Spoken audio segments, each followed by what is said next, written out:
protest somewhere new. Closing Chaz, pick up your little garden. It wasn't working out anyway.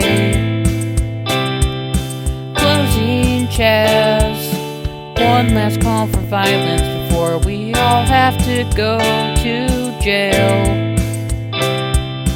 Closing Chaz, you don't have to go home, but why would you want to stay here?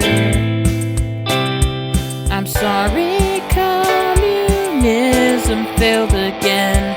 I'm sorry, communism failed again. I'm sorry, communism failed again.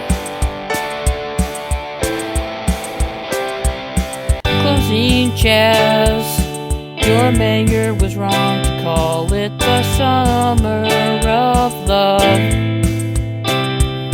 Closing Chaz, free food was on the menu, but the hobos ate it all. So gather up your comrades, move it on out until the police notice we are here. Closing Chaz, we will get them next time, but we probably won't. I'm sorry, communism failed again. I'm sorry, communism failed again. I'm sorry, communism failed again. YouTube, please don't copyright me.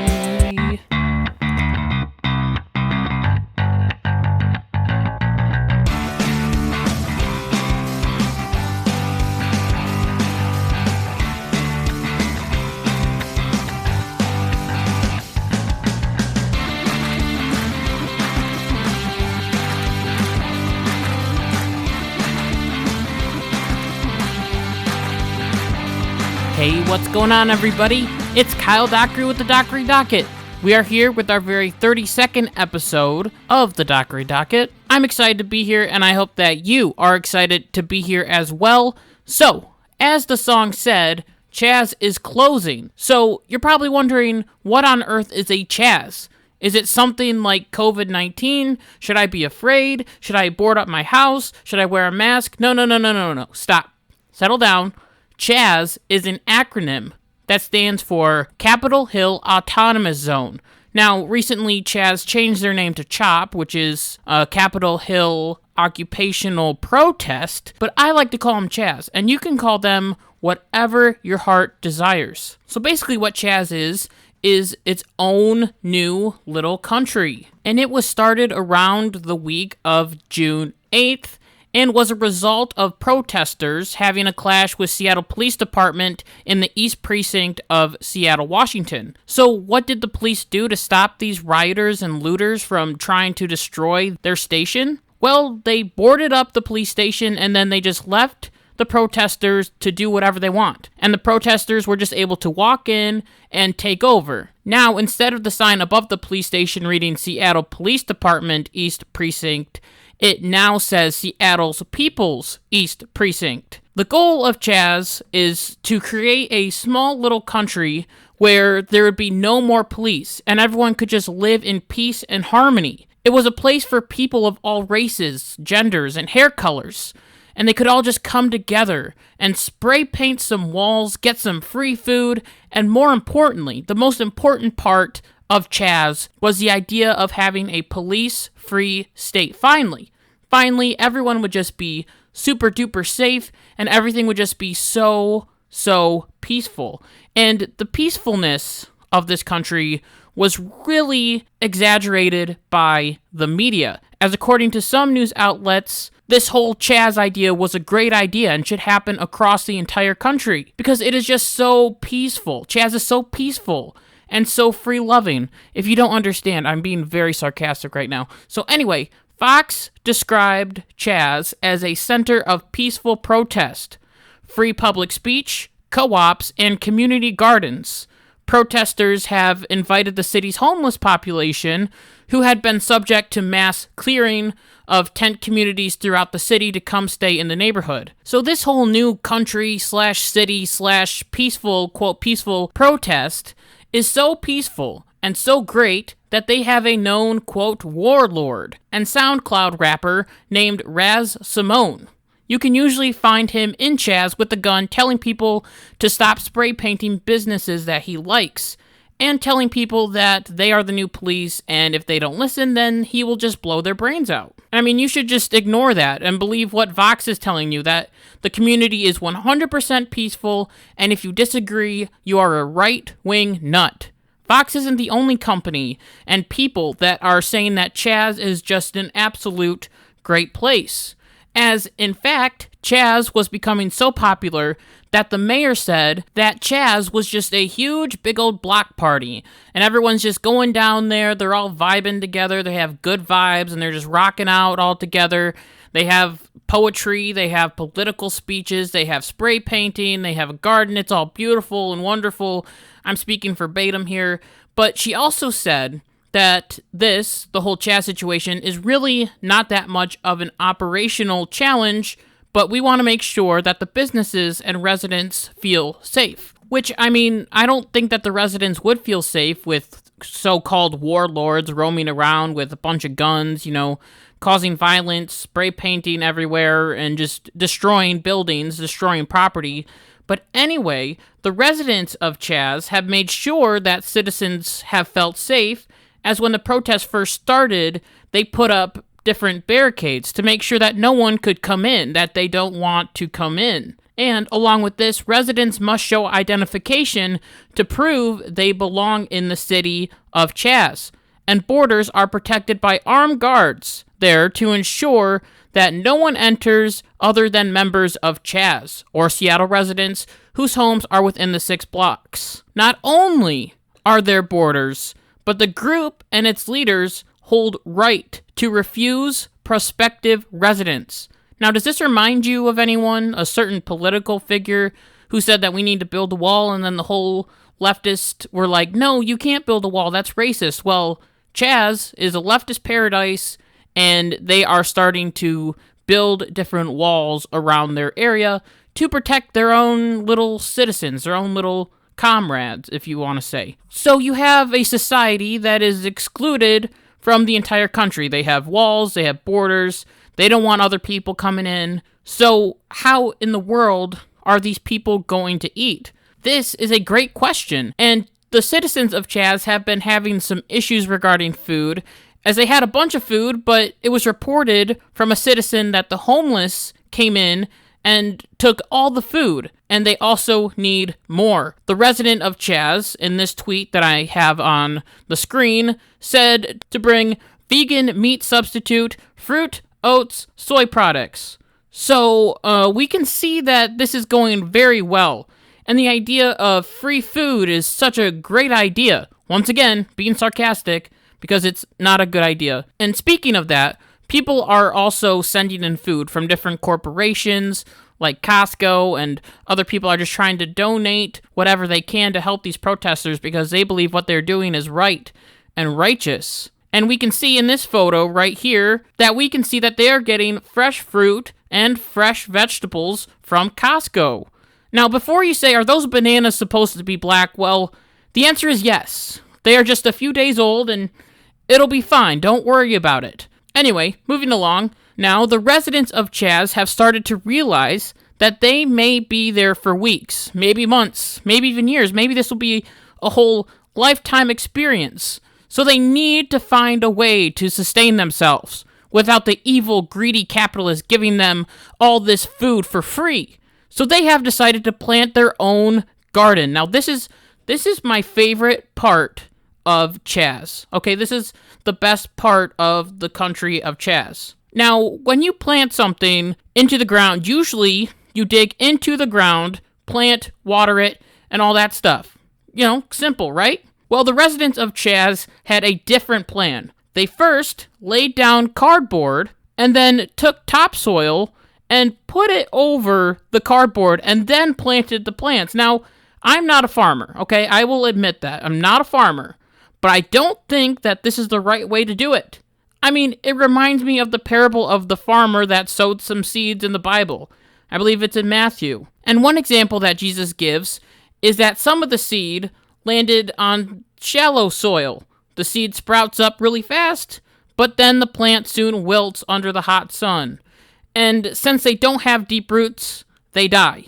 Of course, for this parable, Jesus is talking about people, but the parable, I believe, can still be relevant to the situation that is going on here, as we can sadly see that the plants are starting to wither and die because they are on cardboard. How ridiculous are these people? I mean, couldn't there have been one person in this whole Chaz community who said, hey guys, maybe we should, dig a hole into the actual earth so then maybe there'll be plants?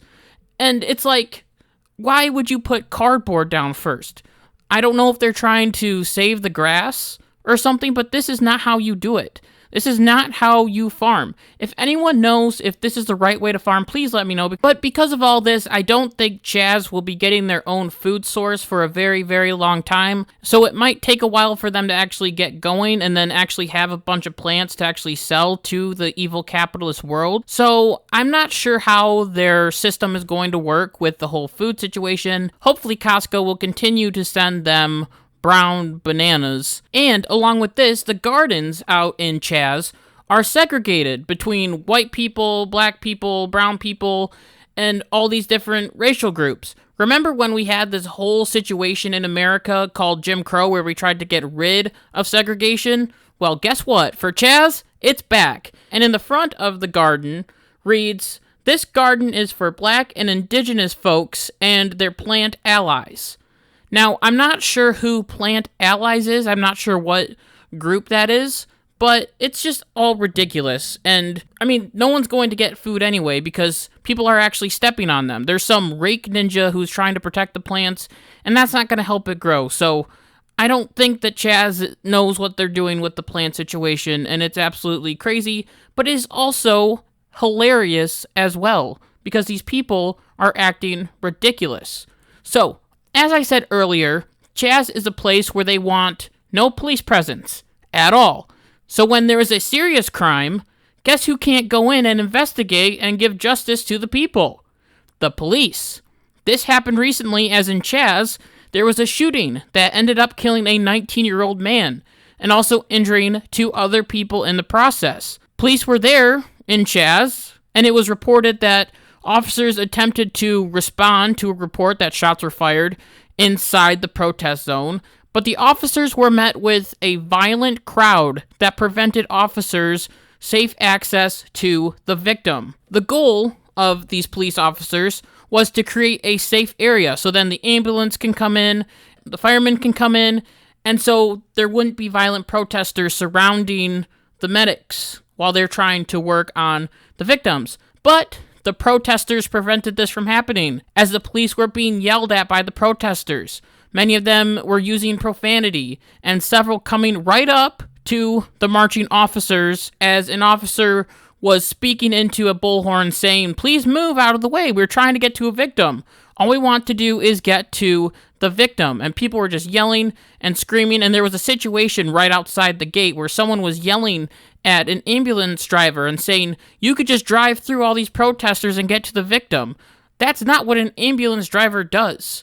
That's causing more harm than good. So luckily, there were volunteer medics that helped the victims, and the 19-year-old that tragically passed away was taken away in a private vehicle. He was taken to a hospital in a private vehicle.